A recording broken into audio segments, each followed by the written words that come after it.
Señoras y señores, seguimos aquí en nuestro programa y hoy en Tiempo X, Periodismo en Mayúsculas, nos entrevistamos con el economista Mariano de Rosas de Ámbito a los fines de seguir analizando la realidad política y económica de nuestro país. Ya está en línea, así que en primer lugar los saludamos al economista. ¿Cómo estás, Mariano? Bien, Silvina, ¿vos cómo estás?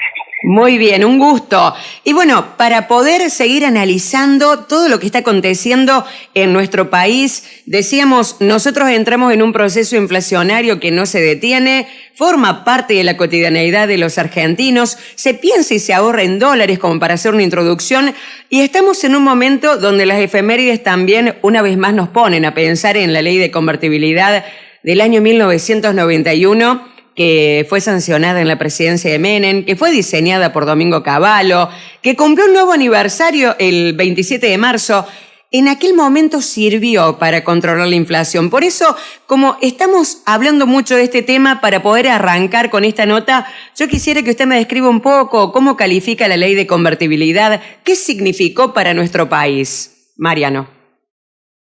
Sí, la ley de la convertibilidad fue una medida excepcional de un gobierno que después perpetuó el déficit fiscal. El gobierno de Menem necesitaba bajar la inflación porque había ya el gobierno de Alfonsín vivido una hiper en el 85, otra hiper en el 89, y en el 90 se desata otra hiper después del famoso tratado que hacen el radicalismo y el peronismo para hacer la transición del poder, ¿no? Donde Menem gana las elecciones y no comienza Cavallo siendo el ministro de Economía, sino un equipo de Bungibor que lo que desata es una hiperinflación nueva. Cavallo había empezado como ministro de Relaciones Exteriores, no tiene éxito el plan económico que detalla Bungibor, y bueno, Cavallo logra hacerse eco dentro del gobierno y hacen esta ley del austral, ¿no? El austral valía 10.000 australes valían $1. Al año siguiente se establece la ley de la convertibilidad con el peso convertible. Y bueno, Argentina comienza un periodo de crecimiento sostenido durante el 91, 92, 93, 94, con un flujo de inversión positivo muy alto, pero con un déficit fiscal que nunca pasó a ser superávit fiscal, salvo un año, un superávit fiscal tímido. Para aquellos que no entienden estrictamente la diferencia entre déficit fiscal y superávit fiscal, estamos hablando entre lo que el Estado gasta y lo que el Estado tributa. El Estado debe tributar más de lo que gasta, si no, alguien tiene que pagar ese gasto. Por lo general, hay tres sectores en la economía, que son el sector público, el sector privado y el sector externo. Si el sector público gasta de más, o sea, su nivel de gasto es mayor a lo que tributa, de algún lado tiene que salir ese financiamiento, ¿no? Cualquiera persona como nosotros, si quiere generar ingresos, tiene gastos por encima de sus ingresos, tiene que pedir financiamiento. Y ese financiamiento lo podemos pedírselo a la tarjeta de crédito, podemos pedírselo al banco, podemos pedírselo a un familiar, pero alguien nos va a financiar, gastar por encima de nuestras posibilidades. Y bueno, el Estado argentino desde hace más de 70, 80 años gasta por encima de sus posibilidades. No fue la excepción el gobierno de Menem, y la convertibilidad lo que hizo fue claramente poder hacer un shock de expectativas. Los shocks de expectativas en la economía funcionan muy bien. Es como que hoy nos pongan un shock de expectativa de dolarización. Y sí, va a funcionar el primer tiempo. ¿Por qué el primer tiempo y no permanente en una cuestión sostenible en un tiempo? Porque la economía necesita más que un tipo de paridad de cambio. La economía necesita arreglar problemas de fondo que vienen arrastrándose desde hace más de 100 años prácticamente. Superávit fiscal, o sea, es decir, que el Estado no gaste de más, sino que el Estado pueda tener un fondo de generación de ingresos, y eso también tener un Estado que ahorre, porque la tasa de ahorro de la economía es bajísima si uno la compara desde su pico histórico en 1975, antes del Rodrigazo. La economía argentina viene muy golpeada desde hace muchísimos años, Nosotros en Más Inversiones estuvimos haciendo una investigación especial sobre las crisis de la convertibilidad, que fue en el 2001, porque también la historia argentina es muy diversa, y además de ser diversa, es una historia que contiene matices que vamos teniendo cada vez más. Es decir, la crisis que tenemos hoy tiene condimentos de la crisis del 2001, de la crisis del 89 y claramente de la crisis del 82 y del 75. Una economía argentina que viene de crisis grandes, generadas principalmente por falta de financiamiento del sector público. Claro, lo que estaba pensando también, teniendo en cuenta de que, volviendo al tema del efeméride que estamos diciendo, la ley de convertibilidad, que se convierte de alguna forma en un hecho histórico que marca realmente a nuestro país en el sentido que decíamos recién. En su momento sirvió para poder controlar la inflación. Y esto también lo deja totalmente ligado a la figura de Domingo Cavallo. ¿Qué opinión le merece Domingo Cavallo? Domingo Cavallo es un excelente economista con un corte monetarista. La escuela monetarista que también promulgó Milton Friedman, Premio Nobel de Economía, ellos hablan de que la economía, que la inflación es un fenómeno monetario. Y es cierto, es un fenómeno monetario, pero en un país desarrollado. Cuando vos tenés estructuras productivas desarrolladas, cuando no tenés fallas de mercados como tenemos nosotros. ¿Por qué tenemos fallas de mercados? Y ahí estamos hablando de un tema totalmente distinto a lo que se escucha hoy mucho en la televisión, en los grandes medios. La economía argentina es una economía que tiene un problema de infraestructura. Un problema de infraestructura grave. Porque estamos hablando de un país de 45 millones de habitantes, y el censo da eso, un poco más, un poco menos, pero con una economía, con una población que está totalmente distribuida en un país muy grande. Somos el octavo país en dimensión de territorio, pero somos uno de los países con menor cantidad de población. En términos per cápita tenemos una riqueza en materias primas enorme. Cuando hablo en términos per cápita es por habitante. Si uno quiere mirar la provincia de Córdoba, por ejemplo, en términos por habitante, es una de las provincias que es prácticamente una provincia exportadora por excelencia. Un polo agroindustrial junto a la provincia de Santa Fe, pero en ese caso la provincia de Buenos Aires, por ejemplo, no tiene esa potencia que tiene en generación de ingresos. Domingo Cavallo a mí me figura como un ministro que logró una medida excepcional, pero que no logró mantenerse en el tiempo. ¿Por qué? Porque la economía necesitaba cambios estructurales profundos. ¿Cuáles son esos cambios estructurales profundos? Es un superávit fiscal y un superávit de cuenta de balanza de pagos. ¿Qué es la balanza de pagos? Es la suma de la cuenta capital y de la cuenta corriente. La cuenta corriente es cuando exportamos e importamos. Argentina necesita exportar más de lo que importa. ¿Por qué? Porque en los 90 se fugaron 74.000 millones de dólares. Es decir, una economía que tiene una fuga de 74.000 millones de dólares desde 1994 hasta 2001, ¿puede aguantar un régimen monetario 1-1 con el dólar? Por ende, esto también ocurrió durante la presidencia de Cristina Fernández de Kirchner y Mauricio Macri, desde 2009 a 2019. La economía fugó casi 124.000 millones de dólares, una economía de 350.000 millones de dólares hoy en promedio. Es decir, ¿cómo puede sostenerse una economía que le sacan dinero de una manera tan pero tan fuerte? ¿Vos podrías vivir, Silvina, si a tu propia economía personal le sacás un 33% de tu ingreso? Tenés que ajustar necesariamente, sí o sí tenés que ajustar para poder mantener tu nivel de vida, o por lo menos para mantenerte vivo, porque tu nivel de vida no lo vas a poder mantener. La economía argentina viene sufriendo estos fenómenos de crisis de expectativas, de crisis de niveles de riqueza. ¿Por qué? Porque valoramos muy erróneamente nuestra riqueza. Es decir, nosotros nos creíamos ricos, pero realmente no somos ricos. Argentina hoy es un país de mediana a pobre, o sea, desde mediana para abajo, cuando era un país de mediana para arriba, desde los años 60 hasta los 90, y de los 60 hacia atrás, un país de ingreso alto, cuando tenían mejor nivel de vida que cualquier país europeo.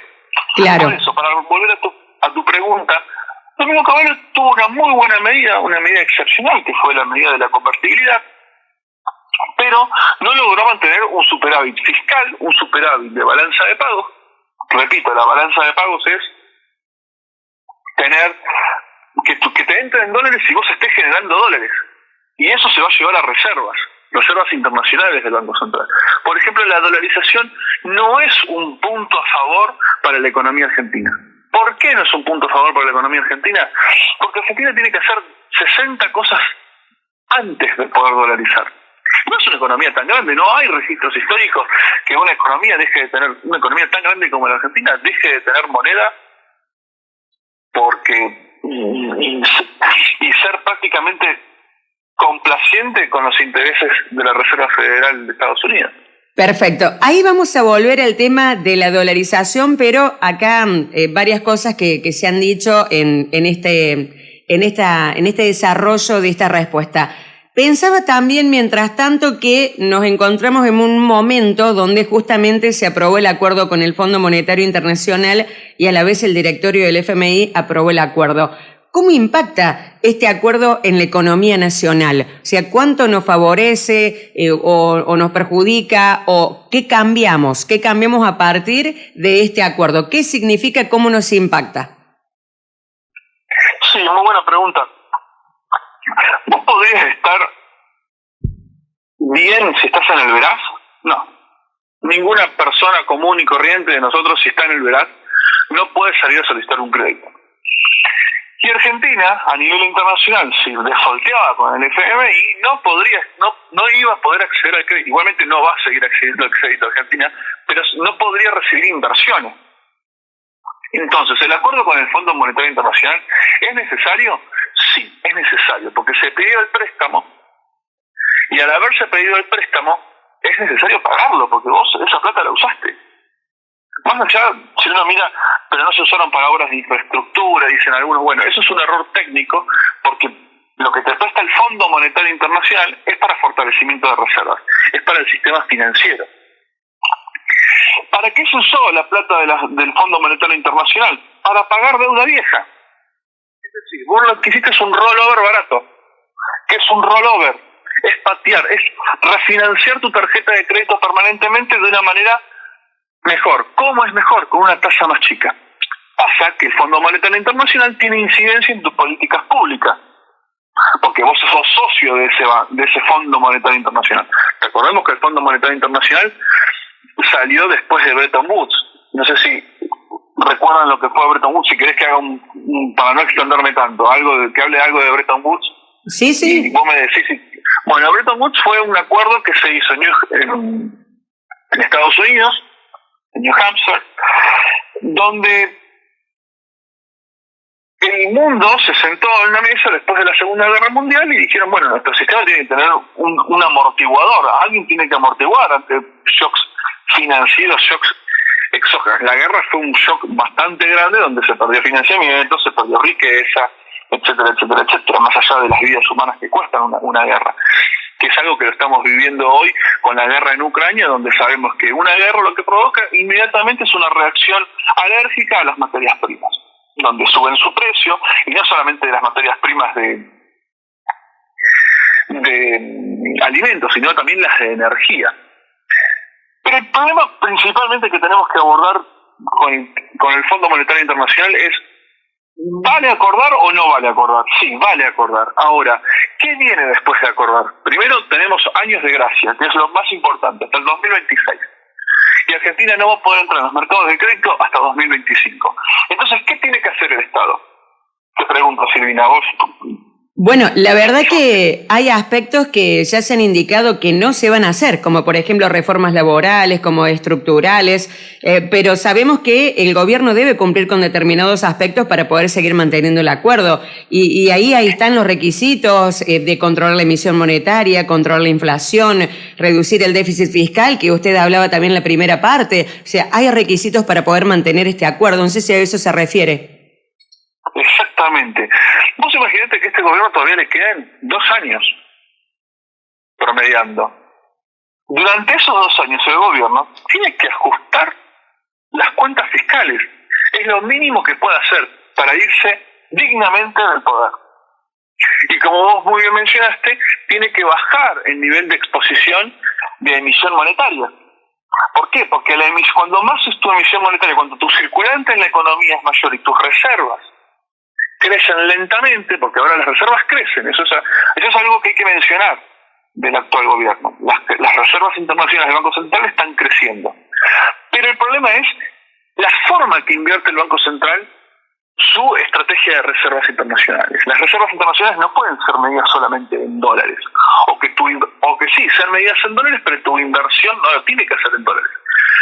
El oro, por ejemplo, dentro de las arcas del Banco Central, equivalen solamente al 2% de las reservas internacionales, cuando es una materia prima que desde los años 2000 a la actualidad pasó de $275 la onza a $1.900 la onza. Es decir, hubieses ganado capital, tus reservas se hubiesen fortalecido por simplemente invertir en oro. Entonces, ¿cuál es el problema? El Banco Central tiene una mala estrategia de inversión de reservas internacionales. Es decir, su activo no es invertido de manera correcta. Por esa razón, acordar con el Fondo Monetario Internacional, mejorar la posición de reservas internacionales y a su vez mejorar las cuentas fiscales, que mejorar las cuentas fiscales, lamentablemente, en el mediano y corto plazo van a ser sinónimo, o causa, mejor dicho, de mayor inflación. De una economía que tiene un 50% de inflación núcleo, en realidad es 40, ¿no? Pero estamos promediando el 50%, pero ese 50% ahora hay que bajarlo, no subirlo, porque si se sube, no sabemos hasta dónde podemos llegar en el espiral inflacionario, donde el dólar y la inflación se miden todo el tiempo a ver quién crece más.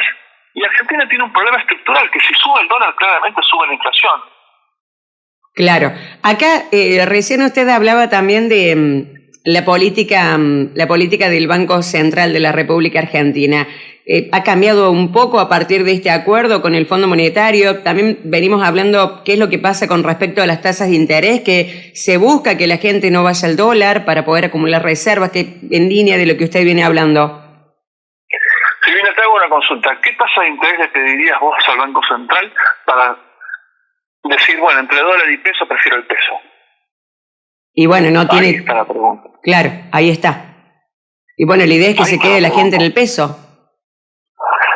La idea es que a la gente no le sigan metiendo la mano en el bolsillo como se le vino metiendo la mano durante años, ¿no? Acá un jubilado invierte en un peso fijo, el banco no te habla de otros tipos de inversiones y te mete la mano en el bolsillo. Vos imagínate que la tasa de interés de un plazo fijo prácticamente es mucho más baja que la inflación, es decir, vos te estás reconociendo que vas a perder dinero. Entonces, ¿por qué tenés que ir a llevar tu dinero al plazo fijo? Cuando estás rompiendo los ahorros de la clase media y de la clase media, porque la clase media la estás destruyendo. Entonces, ¿por qué le pones un instrumento financiero que en vez de hacerle ganar, le hace perder? Eso sí, nos conviene decir, por lo menos, o intuir que eso es ilógico. ¿Por qué le tenés que dar a una persona que vive dentro de tu país, condenarla a que sea más pobre? Eso es un problema que debemos solucionar la sociedad argentina, pero también la gente que habla de economía, que habla de finanzas, hacerlo entender a la gente que la gente no puede seguir ahorrando en una moneda que es un perjuicio para ellos. Pero eso no significa directamente hablar de dolarizar la economía. Eso le iba a preguntar porque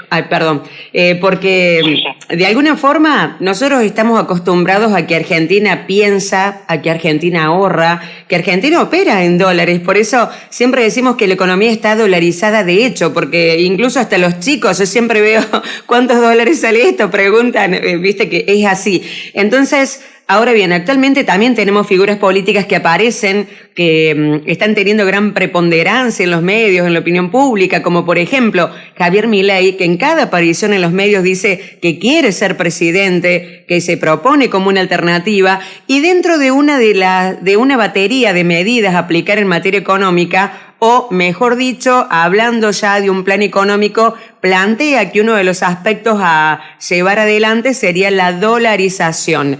Porque, la dolarización sola no significaría nada, pero la dolarización con una serie de medidas, reformas, dice, habría que sacar el Banco Central, un montón de cosas que propone Javier Milei y que se han instalado también en la opinión pública para, por lo menos, analizarla, Mariano.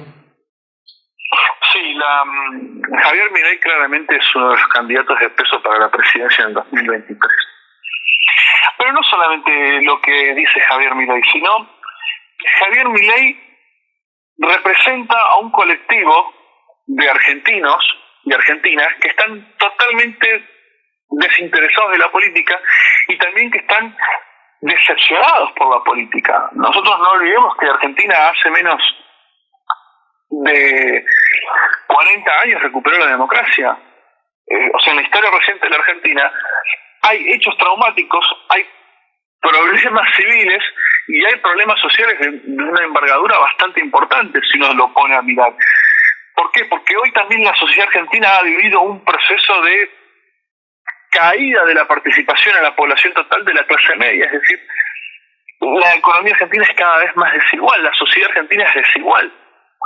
Y entonces en esa desigualdad, en esas características que la economía argentina y la sociedad argentina van ganando a medida que pasa el tiempo, que la hacen muy diferente de esa sociedad argentina que teníamos en los años 80, en los años 70, en los años 60.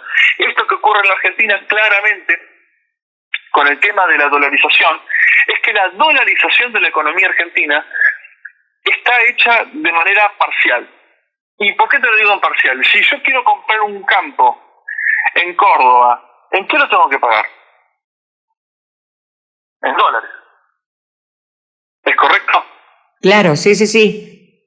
Bueno, quiero comprar una propiedad, es en dólares. Y algo está pasando ahora que también, lo que está empezando a ocurrir, que los dólares los autos se empiezan a mirar en precio dólar. Es otro dato anecdótico para mirar desde 3 puntos de vista que se mira la economía desde los años 30 hasta ahora. La demanda de dinero, también lo estudié en la escuela clásica, la demanda de dinero se hace por 3 motivos: transaccional, especulativo y por reserva de valor. Cuando vos ya dejás de ser reserva de valor, tu moneda deja de ser reserva de valor, vos pasás a bienes un poco más precarios. Por ejemplo, el auto es un bien precario. Los inmuebles pasan a ser también bienes precarios hoy en una economía que tiene riesgo de hiperinflación. Porque hay que ser sinceros, Argentina es una economía con riesgo de hiper. Claro. ¿Por qué es una economía con riesgo de hiper? Porque el mundo está subiendo la inflación, ya tenemos miedo a que el gas nos suba, por ejemplo, la garrafa social. En Jujuy ya aumentó un 20%. De un solo saque, es decir, uno se pone a mirar y se pone a decir, entonces necesitamos dolarizar la economía, porque el problema es el peso. Sí, el problema, que la devaluación y la inflación existan son consecuencias de déficit fiscal, de déficit de balanza de pagos, de falta de reglas claras, de desigualdad en la economía, desigualdad en las estructuras en la generación de valor y también la estructura productiva de la Argentina, porque eso hace menos oferta.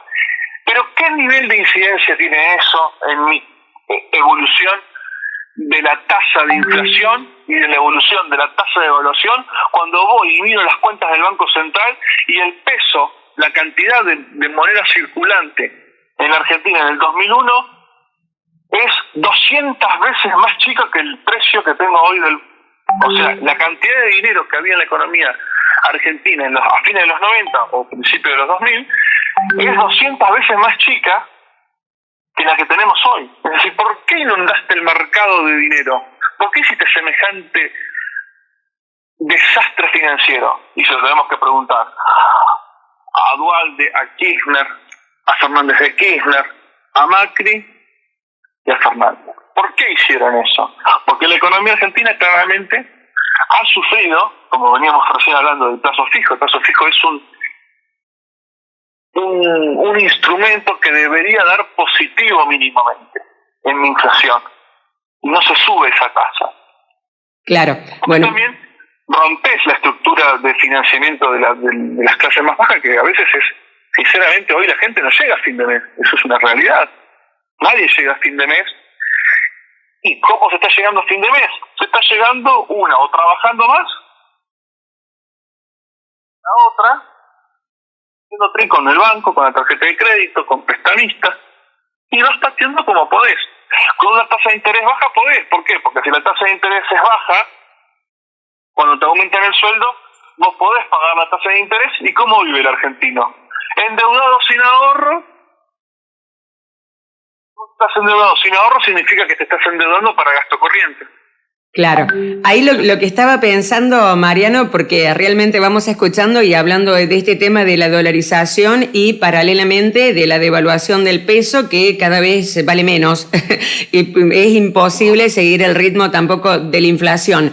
Y acá a lo largo de toda esta nota, digamos, la columna vertebral de esta entrevista tiene que ver también con lo que habría que hacer, cambios estructurales, básicamente, para poder lograr realmente en el largo plazo algo que sea sustentable desde el punto de vista económico, cosa que no está pasando. Y por ejemplo la gente se está indignando mucho porque dicen, bueno, cuando escuchamos los economistas que plantean la necesidad de una batería de medidas importantes para poder subsanar, te las pida o no te las pida el Fondo Monetario Internacional, y de repente pareciera que lo que más se pone en vidriera es el control de precios. Entonces dice, es algo muy, muy pequeño, insignificante, con resultados que no se ven en ningún momento. Entonces, ahí está la falla, el problema. Y lo que también desde el punto de vista de lo político dicen, ya la gente en este desazón, cansancio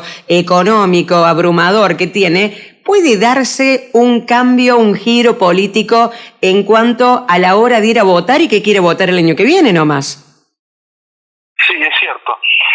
Mira, vamos a ir por partes. Vamos a hablar son dos temas que, la verdad, en agenda en Argentina, que es control de precios, por un lado, para la inflación, y por el otro lado, la política y lo económico. Yo soy, al principio hablaste de ámbito, bueno, nosotros somos Más Inversiones, yo soy director ejecutivo de Más Inversiones, en una empresa que se dedica a buscar opciones de inversión y que se dedica a analizar la situación macroeconómica de la Argentina y del mundo entero también. O sea, hoy estamos hablando de Argentina puntualmente, pero nosotros nos dedicamos también a hablar de la macro internacional. La parte de research internacional nos viene a decir que el precio de las materias primas, yo charlando con la gente de internacional le digo, ¿cuál es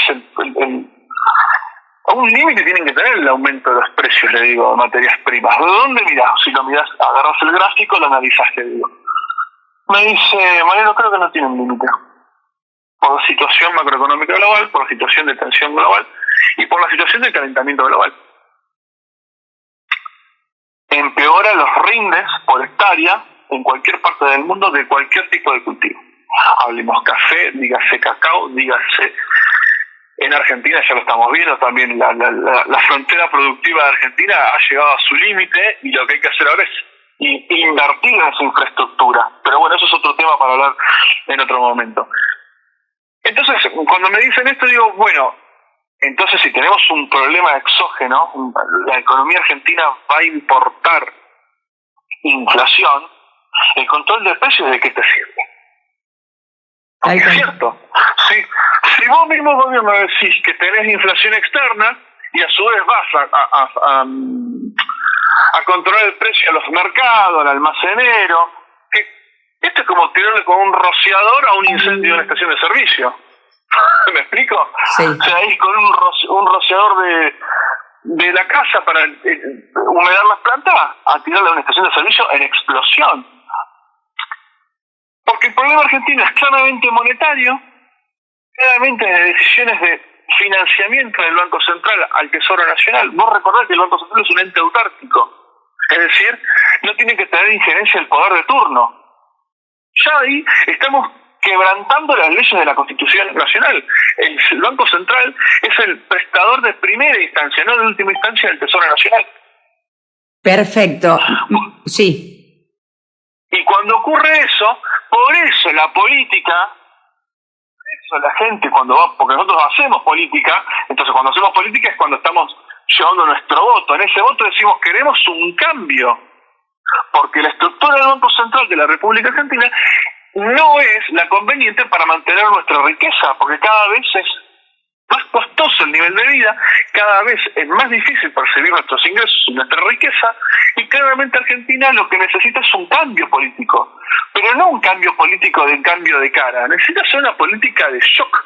Claramente, obvio, sí que necesita un cambio de cara, porque el gobierno hoy tan debilitado no lo puede hacer, es muy difícil hacerlo con el nivel de debilitamiento hasta interno que tiene el gobierno. En ese sentido, tenemos que ser claros y concisos y decir, las figuras presidenciales en Argentina hoy están más del lado de la centro derecha que de la centro izquierda. Ya pasó en Chile. En Chile ganó un extremo que nunca había ganado en los últimos años. Desde Salvador Allende, cuando lo derrocó Augusto Pinochet, pasó eso, y durante más de 40 años, del 72 a la fecha, 50 años me parece, sí, 50 años, Chile no había tenido un partido de extrema izquierda, o más izquierdo de lo que se pronunciaba Bachelet y Ricardo Lagos y la Gran Concertación. Argentina, el Cono Sur, está viviendo un proceso de cambios políticos muy distintos a los que veníamos viendo durante el auge de las materias primas a principios de los 2000. Pero bueno, me estoy yendo también en un tema que es mucho más... es muy distinto a lo que venimos viviendo en Argentina, y nos cuesta entender que Argentina está en un proceso de cambio total en su estructura social. Eso es un término positivo para mí. Un país que está basado en principios democráticos, que hay alternancia de poder, eso es súper valioso, Silvina. Un país que tenga alternancia de poder significa que tiene democracia, y al tener democracia puede implicar también un valor agregado muy importante para los inversores externos. Pero bueno, hay que ver cuánto de esto se materialice y cuánto no.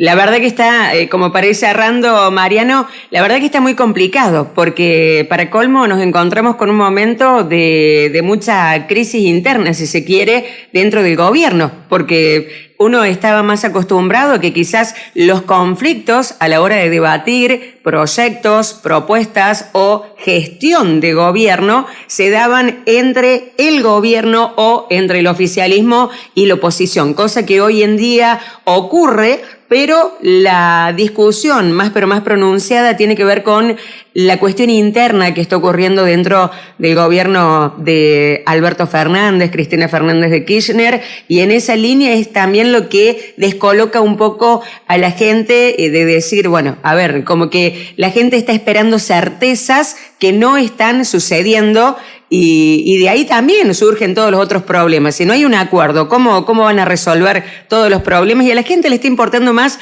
su nivel de vida, su calidad de vida, esto que decíamos recién, la devaluación del peso, el poder adquisitivo que cada vez es menor, sus problemas cotidianos, y que justamente son provocados por decisiones que se toman o decisiones que se omiten, ¿sí? Mira, muy cierto lo que decís vos. Vos fíjate una cosa. ¿Cuánto tiempo no estuvieron encerrados esta gente? ¿Vos te acordás? Sí. Del siglo pasado. 90 días. Bueno, depende de la zona también. Pero básicamente un montón, una eternidad fue, una eternidad. Lo que impedían era que se haga negocio, que un comercio. Las cuarentenas principalmente a lo que golpeó fue a que se haga actividad económica. ¿No es cierto? Es así. ¿No es cierto que pasó eso? Sí. Bueno, y si vos querés hacer eso, es porque claramente querías bajar el PBI, más allá de que quisiste salvar vidas, que el coronavirus, que un montón de otras cosas, porque ahora están saliendo temas a los que hablaban de esos temas eran unos, se me sale la palabra, como apocalípticos, no, eran como... Como criminales también. ¿Cómo? Como criminales también se los trataba. No sé, criminales, pero otra palabra, que sacan conclusiones raras. Y yo especulativos. Digo, escúchame, no, una palabra que creo que me está saliendo lamentablemente, como terraplanistas, ¿viste? Como que si no ibas a un lado, si pasabas de una provincia a la otra, eras un terrorista un poco más.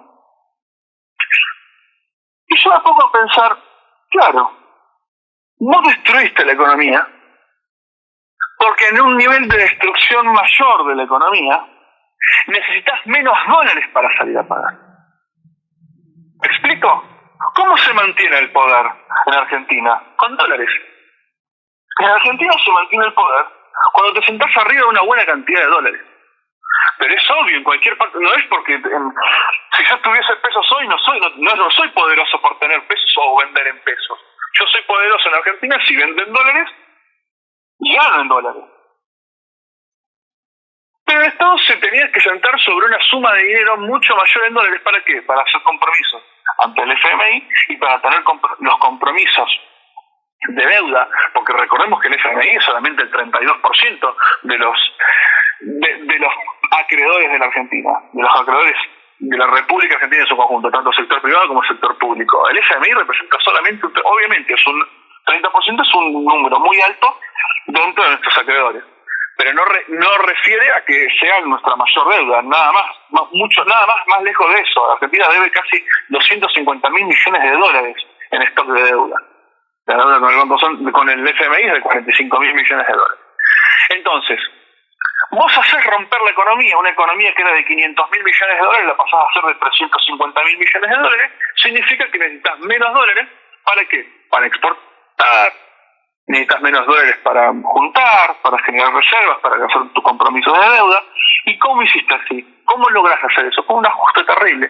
¿Y existió un ajuste en Argentina? De hecho, no es que fue un gobierno agarró y puso una ley en el Congreso que dice, esta es la ley de ajuste. No existe eso no lo vamos a ver en ningún lado. El ajuste se dio en la Argentina en la destrucción de riqueza que se necesitó hacer para que la economía argentina requiera de menos dólares para crecer. Porque la economía argentina está en condiciones de crecer, sí está en condiciones de crecer, pero está solamente en condiciones. No está con la capacidad real de tener un crecimiento sostenible con este nivel de deuda, con este nivel de deuda sí, porque no es un nivel de deuda alto, con este nivel de emisión monetaria, con este nivel de dólar, con este nivel de inflación, porque puede ser que hayan ido a apagar ciertos focos de incendios que tenía en la estructura macro de la Argentina, que son el peso de los dólares sobre la economía, una economía que crece, que es mucho más chica, necesita menos dólares. Entonces cuando tenés que exportar, con un superávit fiscal, con un superávit de cuenta corriente como tenemos hoy, cercano a los 10.000 millones de dólares, y es mucho más rentable que si fuésemos una economía mucho más grande. Todo eso, si uno lo suma y lo pone en tratar de mirarlo y de esa forma entender las perspectivas de crecimiento de la economía argentina, y termina entendiendo que Argentina el problema que tiene hoy claramente es de necesidad de dólares, y que este tiempo que estamos viviendo hoy ha sido provocado en cierto sentido con políticas que la verdad nos llevaron a cierta parte. Hoy se da el dato de pobreza, por ejemplo, eso es un dato muy importante. El dato de pobreza del INDEC, que nos dice cuántos pobres hay en la economía a través de un ingreso medio, que ese ingreso medio es de 35.000 pesos, me parece. Entonces, ¿quién con 35.000 pesos viva en Córdoba, viva en Jujuy, o viva mucho menos en la Patagonia o en la provincia de Buenos Aires, que es mucho más cara, no es muy probable que pueda sobrevivir hacia fin de mes con 35.000 pesos? Es decir, la economía argentina tiene más pobres de los que hay realmente, no están blanqueados la cantidad de pobres. Y precisamente lo que tenemos que ver es que Argentina pueda tener ese sendero de crecimiento sostenido y equilibrado, apostando, como vos me dijiste recién, una reforma laboral, pero también buscando nuevas industrias. Argentina no se tiene que cerrar a nada, porque, por ejemplo, el Big Data, y tampoco quiero extenderme en la respuesta, el Big Data es una oportunidad muy grande en inteligencia artificial cuando Argentina tiene universidades en tecnología de las mejores del mundo. Es así, Mariano. Bueno, es así, es una situación. Es una situación muy compleja que la verdad es interminable para poder analizar, porque aparte siempre van quedando muchas aristas, pero como decía al principio, Mariano, la columna vertebral de esta nota, poder mirar cómo estamos desde el punto de vista económico. Arrancamos así hablando un poquito de la ley de convertibilidad, que también se ha metido mucho en la agenda y está siempre en la agenda, porque fue, sin uno negarlo, el único momento donde se pudo parar bajar la inflación, aunque sea por un tiempo, y por eso siempre cada 2 por 3 uno vuelve los ojos ahí cómo fue, qué se hizo, qué condiciones hay en la actualidad con respecto a aquel momento, o de mirar con otras crisis también, que hace muchos años que se vienen crisis en nuestro país. Es decir, ¿qué habría que hacer? Bueno, no está pasando nada de lo que habría que hacer, como para cerrar la nota. No estaría pasando nada de lo que habría que hacer. Vos me preguntaste qué hay que hacer con la economía, y vos me dijiste cómo vamos con la economía, y ¿qué te tengo que decir? Estamos mal, en la realidad. Es así. Y podemos estar incluso peor. Peor podemos estar, eso es lo más peligroso. Lo más peligroso es que si estamos peor, significa una hiperinflación, significa mayor destrucción de la riqueza, más de la que hubo con la pandemia. Una pandemia que se administró en ciertos casos, a mi punto de vista, muy mal. Vos no tendrías que haber cerrado tan pronto la economía, porque cerraste la economía tan pronto cuando tenías la cantidad de casos no crecía tenía un pico de crecimiento la cantidad de casos dentro de la economía. Y bueno, y eso llevó a un cuello de botella en el que estamos hoy, que es una situación en la que tenemos que determinar: subimos el dólar para poder vamos por hacer eso unos grados más de inflación, unos puntos porcentuales más de inflación.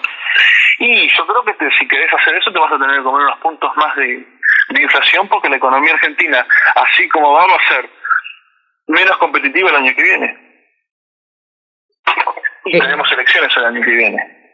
Otro tema. Y vos muy bien preguntaste, si tenemos elecciones el año que viene, ¿qué hacemos con Milei? ¿Qué hacemos con Rodríguez Larreta, con Bullrich, con Macri, con Massa, con el kirchnerismo en su conjunto?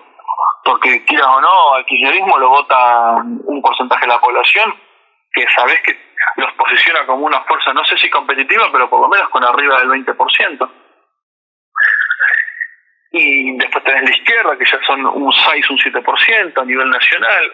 Estamos hablando que un 35% de la población argentina, un poco menos, cree que las ideas que se están aplicando hoy tienen que seguir aplicándose. Es complicado. Si tienes un 35% de la población que cree que cree en fantasías, ¿me explico? Porque sinceramente creer que con controles de precios esto va a mejorar, creer que subiendo los impuestos esto va a mejorar, creer que estás pisando la banca nacional, en una banca pública y nacional esto va a mejorar, creer que que más sector público sea lo mejor, y no creo que vayamos bien, porque claramente Argentina creció su participación del sector público, creció de una manera espectacular desde los años 2000 hasta la fecha. E incluso no había caído lo suficiente durante la época de la convertibilidad, que fue la época que claramente bajó la inflación, pero el Estado gastaba mal. Otro gran problema que siempre tenemos. Claro, vos gastás, pero gastás mal. Y bueno, tenés que gastar bien para gastar menos. ¿Viste? Cuando uno dice, bueno, compro más barato porque me va a servir, y después terminás comprando 2 veces porque el barato te duró 2 días, y cuando compras el caro te dura 1 año. Entonces, ¿qué problema tiene la economía argentina? Tiene un problema claramente de improductividad. La economía argentina es improductiva. ¿Por qué? Porque la economía se mide en la cantidad de participación que tiene el sector público, el sector privado y el sector externo. El sector público es muy grande. ¿Y qué características tiene el sector público? Es ágil. Con respecto al sector público, bueno, hay una gran crítica al sector público por el peso que cada vez se hace más insostenible para poder mantenerlo el sector privado, Marian. No sé si a eso me lleva. Claro, no es ágil, no es productivo el sector público. Vos vas a una oficina pública y capaz que tenés el triple de personas que vas a necesitar en el sector privado. ¿Y por qué pasa eso? Mira, Córdoba es una provincia que tiene mucho... Perdón que me esté extendiendo, pero me inventé la charla. Córdoba tiene una gran incidencia en la Patagonia. Yo tengo parte de mi vida se ha desarrollado en la Patagonia. Y Córdoba tiene esa participación dentro de la Patagonia como elección de lugar para ir a estudiar, porque Córdoba aboga también las leyes del monetarismo. ¿Me explico? menor participación estatal, el Estado no tiene que tener injerencias dentro de la matriz productiva, y Córdoba, a lo largo de su tiempo, ha demostrado ser una provincia que estructuralmente ha logrado mantenerse con un Estado que por lo menos, sí, gasta más de lo que tendría que gastar, pero el Estado es más coherente, por ejemplo, que en la provincia de Santa Cruz, vamos a ver un ejemplo, que en la provincia de Formosa, que incluso en la provincia de Buenos Aires. Provincias como Mendoza, Córdoba, Santa Fe, Ciudad de Buenos Aires, Entre Ríos. O sea, uno ve que la estructura productiva no es tan atacada por el sector público. Claro, y más allá de que por ahí se toman financiamientos, a veces se critica un poco el tema de los financiamientos en dólares o demás créditos, pero se apuesta mucho a lo que es la inversión en infraestructura, que eso lo valora mucho el sector productivo. Acá que tenemos mucho de campo o de industrias que necesitan, por ejemplo, infraestructura en materia de gas, sin ir más lejos, o acceso a Internet. Entonces, bueno, la crítica es menor. Es menor, y aparte, Córdoba, no olvidemos que es una provincia que exporta aproximadamente, ahora no tengo un número, pero lo estuvimos viendo, $3.500 por habitante, cuando Argentina en promedio exporta 1.250. El promedio de Argentina es de $1.250, 1.500, y Córdoba por habitante exporta $3.500. Y eso se nota, ¿me explico? Se nota en la calidad de vida de los cordobeses. Que si vos te pones a pensar, Córdoba tiene mejor calidad de vida que una provincia que no exporta. ¿Pero por qué ocurre esto? Porque claramente las economías necesitan comercio. Si vos no comerciás, vos podés hacer todo, Silvina, podés hacerte la verdura, el pan. No, yo tengo que ir a la carnicero, tengo que ir al mecánico, no soy autosuficiente. Cuando un país se cree autosuficiente, y es complicado. Le pones trabas a los exportadores, le decís, mira, no exportes tanto porque nosotros necesitamos más alimentos. Pero ¿cuántos alimentos más necesitas si producís alimentos para 400 millones de personas y tenés 45 millones de personas en tu país? ¿Cómo puede ser que le pongas retenciones a eso? No, y claramente Argentina tiene un problema estructural de largo plazo que parece interminable. Podríamos estar hablando acá hasta las 5 de la tarde de lo que pasa en Argentina, pero claramente el problema de Argentina es un problema de sostenibilidad. De políticas sustentables, es así. El problema que estamos teniendo es de políticas sustentables, Mariano. Bueno, Mariano, tenemos que cerrar la nota porque se me va el tiempo, tengo otro compromiso, otra nota, pero es un gusto realmente poder hablar con vos y poder analizar lo que está pasando. Bueno, para mí también ha sido un gusto poder hablar con la gente de Córdoba. El campo necesita una mejor oportunidad, ¿no? Ahí la región de Villa María, Hernando, Río Tercero es una región que es parte de la región núcleo, ¿no? Y bueno, la situación económica requiere de que, bueno, se tenga que analizar punto por punto y que esa zona del país, que es una zona muy rica en materia productiva, no pueda entrar al boom de las materias primas de la mejor manera. Es una lástima, porque le están pagando, vos imaginate que $240 le pagan en Argentina cuando sale en el mundo $681 la soja, 329 el maíz, sale en el mundo y lo quieren pagar 143 acá, te lo pagan 143. $401 el trigo y $171 lo quieren pagar en Argentina. O sea, es una locura. ¿Por qué me tenés que condenar a la pobreza a mí? Identificándome con la zona, ¿no? ¿Por qué me tenés que condenar a la pobreza con impuestos que después van para cualquier lado y no se percibe una mejora? Pero bueno, esperemos que algún día esto mejore. Muchísimas gracias, Mariano. Un gusto hablar con vos. Buena estrella. Muy bien, hablamos entonces con Mariano de Rosa, economista, director de Más Inversiones, que escribe para Ámbito.